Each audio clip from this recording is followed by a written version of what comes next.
тишине пустынных холмов Нью-Мексико среди красных скал и вечнозеленых можжевельников стоит роскошная резиденция Джина Хэкмена, человека, который долгие десятилетия был лицом Голливуда. Дом, ставший его убежищем после ухода из киноиндустрии, теперь превратился в место загадочной трагедии. Вечером, когда солнце уже скрылось за горизонтом, сосед, обеспокоенный тем, что не видел супружескую пару уже несколько дней, решил проверить, все ли у них в порядке. Он постучал в массивную деревянную дверь, но ответа не последовало. Телефон Хэкмена не отвечал, свет в доме горел, но никто не выходил. Сосед вызвал полицию. Когда офицеры вошли в дом, перед ними предстала жуткая картина. В спальне на огромной кровати неподвижно лежала Бетси Аракава, жена Хэкмена. Врачи, прибывшие на место, констатировали ее смерть. Видимых следов насилия не было, но на лице женщины застыла тревожная гримаса. Джина Хэкмена в доме не нашли. На следующий день поиски Хэкмена привели полицейских в небольшую пристройку на территории его ранчо. Там в кресле у окна сидел сам актер. Жив, но потрясенный. Его взгляд был пустым, он не сразу понял, кто перед ним. Полицейские сообщили ему ужасную новость,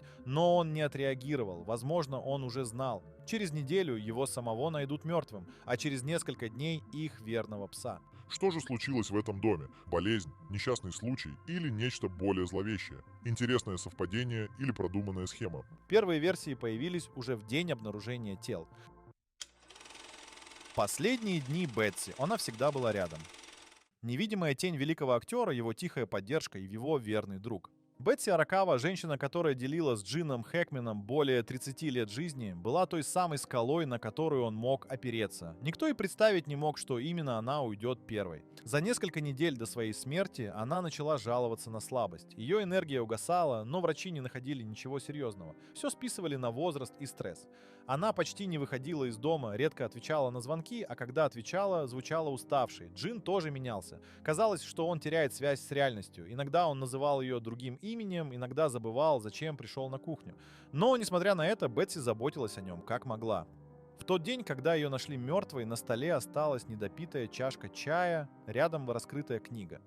В доме не было следов борьбы, но почему-то ее телефон оказался в другой комнате, выключенный. Как будто кто-то не хотел, чтобы она звонила. Врачи не дали точного ответа, что именно стало причиной ее смерти. Они предположили внезапную остановку сердца, но не исключили возможную инфекцию. После ее смерти Джин словно сломался. Он не понимал, где она, почему ее нет.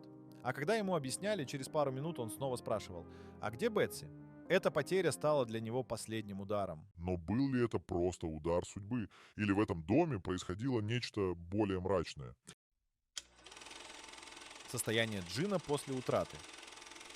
Когда Бетси не стало, Джин почти не ел, не пил, не разговаривал. Он мог часами сидеть в кресле, глядя в одну точку, словно пытаясь понять, что происходит. Болезнь Альцгеймера, которая медленно разрушала его сознание, теперь взяла верх. Его состояние ухудшилось настолько, что его начали посещать галлюцинации. Иногда он разговаривал с пустотой, как будто видел Бетси. Иногда повторял ее имя, шептал что-то себе под нос. Врачи, наблюдавшие его последние дни, говорили, что он находился в глубокой депрессии. Но была одна деталь, которая не давала покоя тем, кто знал Хэкмена.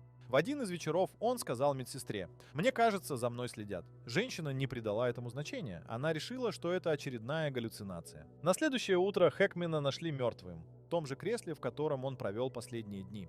Причина смерти – сердечный приступ. По крайней мере, так сказали врачи. Но если это был просто приступ, почему тогда дом вдруг оцепила полиция? Почему власти сразу же объявили, что причина смерти не требует дополнительного расследования? А самое странное, никто не знает, кто провел последние часы с Джином. Камеры наблюдения на территории дома были отключены за несколько дней до его смерти. Совпадение? Или кто-то специально хотел скрыть, что произошло в ту ночь? Смерть домашнего питомца.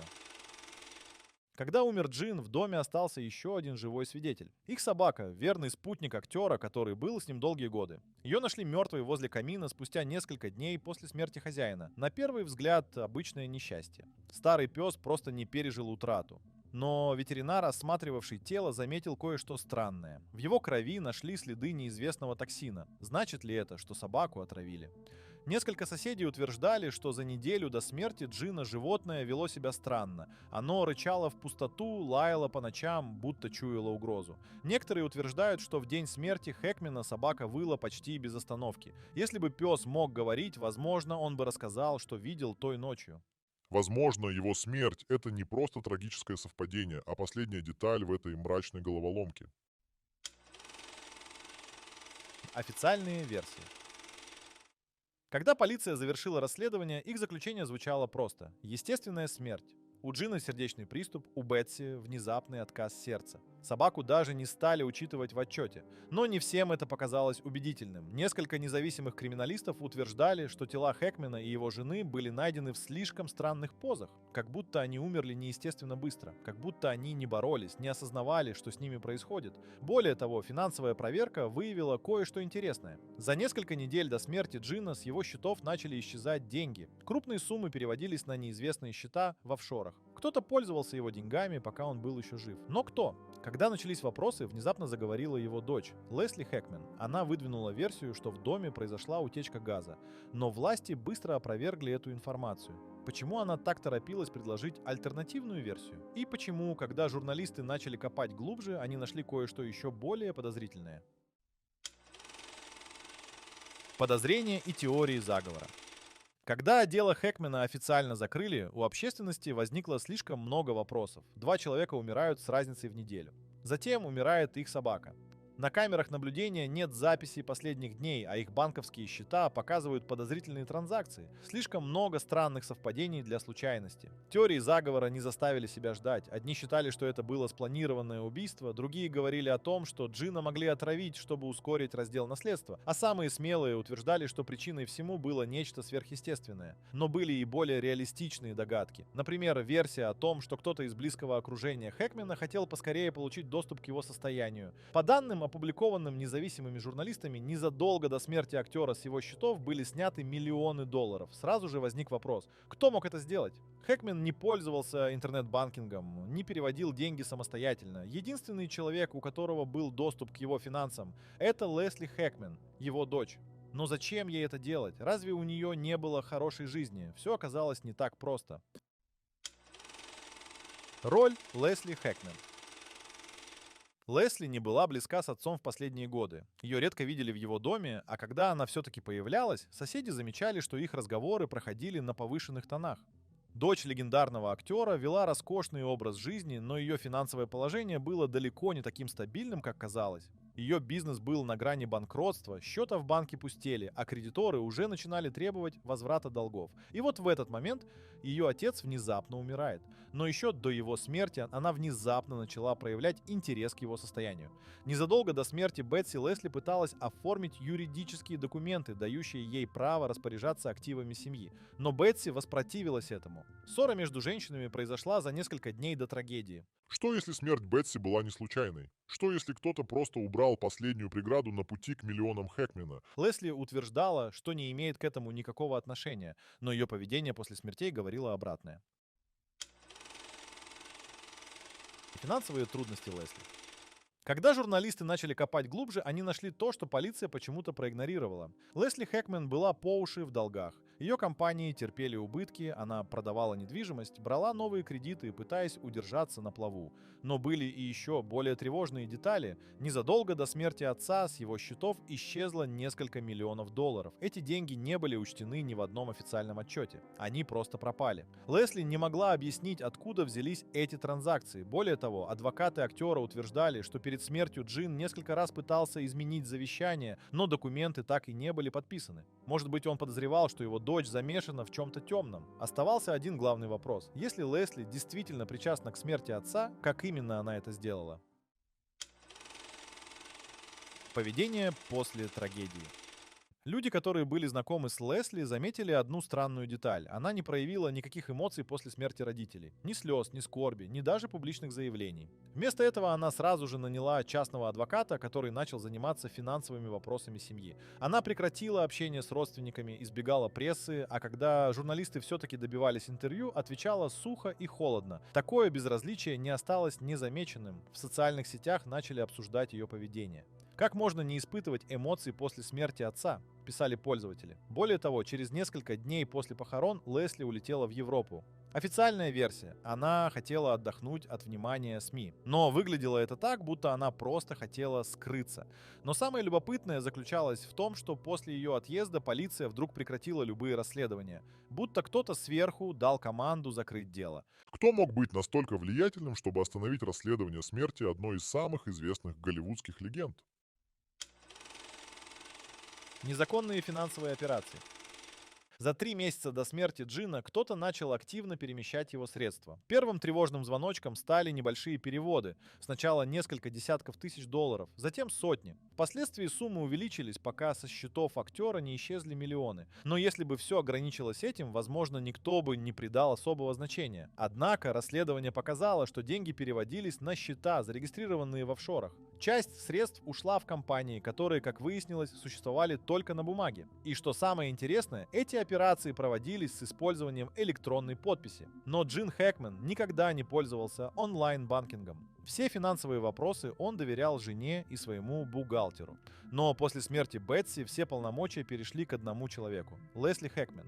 Когда эксперты проверили источник этих транзакций, они обнаружили нечто любопытное. Компьютер, с которого были инициированы переводы, использовался в Лос-Анджелесе. Но в это время сам Джин Хэкмен находился в своем доме в Нью-Мексико и был физически не способен подтвердить эти операции. Почерковая экспертиза документов также выявила несоответствие. Несколько финансовых запросов, якобы подписанных Хэкменом, на самом деле были подделкой. Но кто мог это сделать?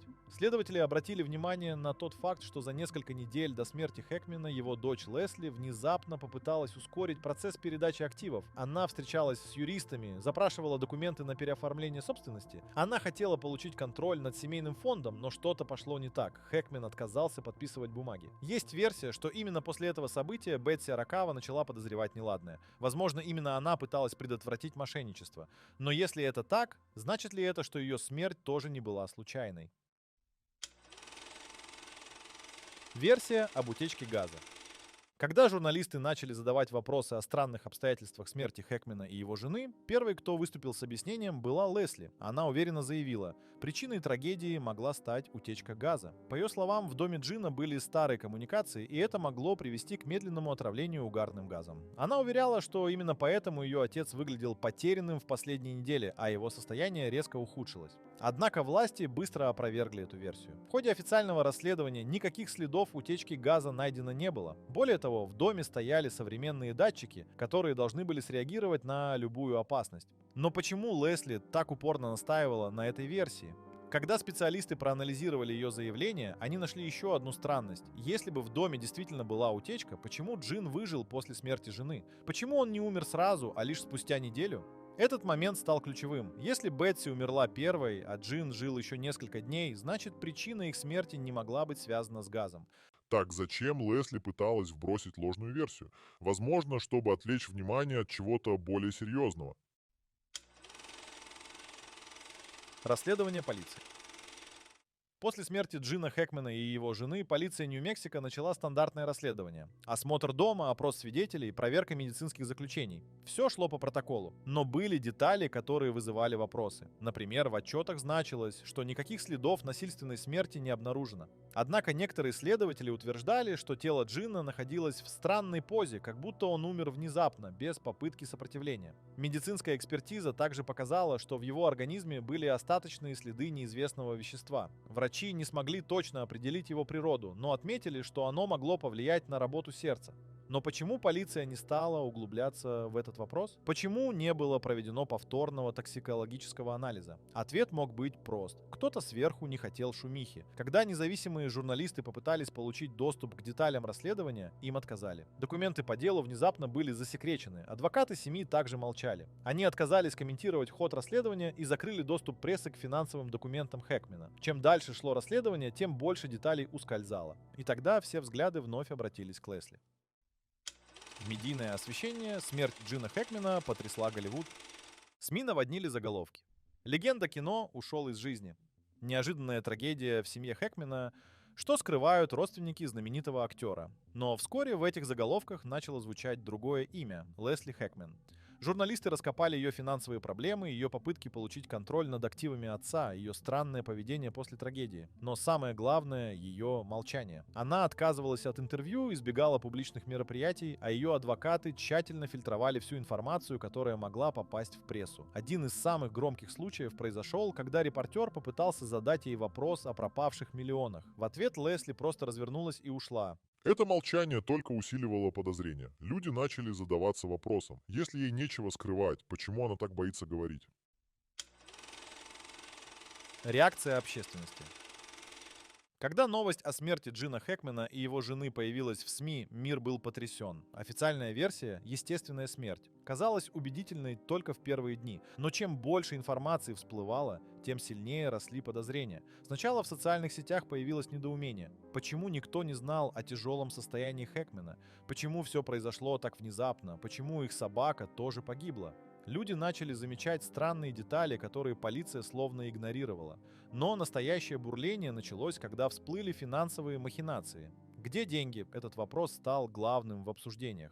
Миллионы долларов исчезли незадолго до смерти Хэкмена. И, как оказалось, единственным человеком, кто мог этим управлять, была его дочь, Лесли Хэкмен. Когда эта информация просочилась в прессу, общество разделилось на два лагеря. Одни утверждали, что Лесли стала жертвой слухов и домыслов, а другие были уверены, она что-то скрывает. Но главную волну подозрений вызвало ее поведение. Лесли не дала ни одного полноценного интервью. Она не высказывалась о смерти отца, не делала публичных заявлений. В день похорон она не проронила ни одной слезы. Даже самые близкие друзья семьи признавались, что ее хладнокровие их пугает. Один из бывших друзей Хэкмена, голливудский продюсер, в интервью сказал: «Я знаю, как он любил свою семью, но то, как его дочь ведет себя сейчас, это странно. Она всегда была скрытной, но это уже слишком». В сети всплыла фотография, сделанная спустя неделю после смерти Джина. На ней Лесли Хэкмен в одном из элитных ресторанов Лос-Анджелеса.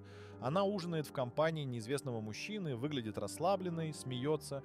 Это фото моментально разлетелось по всем криминальным пабликам. Люди были в ярости. Как можно вот так веселиться, когда твои родители только что умерли? Писали пользователи. И хотя официально полиция так и не нашла доказательств преступления, общественность продолжала настаивать. Здесь что-то не так. Вопрос оставался открытым. Если Лесли действительно невиновна, почему вокруг нее так много тайн? Наследство Хэкмена. Когда дело о смерти актера было закрыто, начался процесс передачи его имущества. По завещанию, все состояние Хэкмена должно было быть разделено между его семьей и благотворительными фондами. Однако произошли странные изменения. Во-первых, внезапно оказалось, что завещание, написанное несколько лет назад, было изменено. В новой версии большая часть активов переходила Лесли. Во-вторых, несколько ценных объектов недвижимости, включая особняк в Нью-Мексико, внезапно оказались проданными задолго до смерти Джина. Эти сделки никогда не были публично объявлены. А главное, счета, с которых исчезли миллионы, так и не были найдены. Когда юристы попытались разобраться, где находятся деньги, выяснилось, что некоторые ключевые документы попросту исчезли. Кто-то явно пытался стереть следы. Но было ли это случайностью? Или кто-то из близких Хэкмена позаботился о том, чтобы правда никогда не всплыла? Вечная тайна. Смерть Джина Хэкмена должна была стать просто еще одной потерей великого актера. Но вместо этого она превратилась в детективную загадку, которую никто так и не смог разгадать. Лесли Хэкмен, финансовые махинации, исчезнувшие миллионы, странное поведение полиции — все это указывало на то, что за этой трагедией могло скрываться нечто большее, чем просто болезнь и старость. Но доказательств так и не нашлось. Дело закрыли, документы исчезли, а главные вопросы остались без ответа. Что на самом деле произошло в доме Хэкмена? Была ли это просто череда трагических совпадений, или кто-то тщательно спланировал каждую деталь, чтобы скрыть правду? Как думаете вы? Напишите свою версию в комментариях и давайте вместе обсудим этот загадочный случай. А на сегодня это все. Подписывайтесь на канал, чтобы не пропустить новые удивительные истории.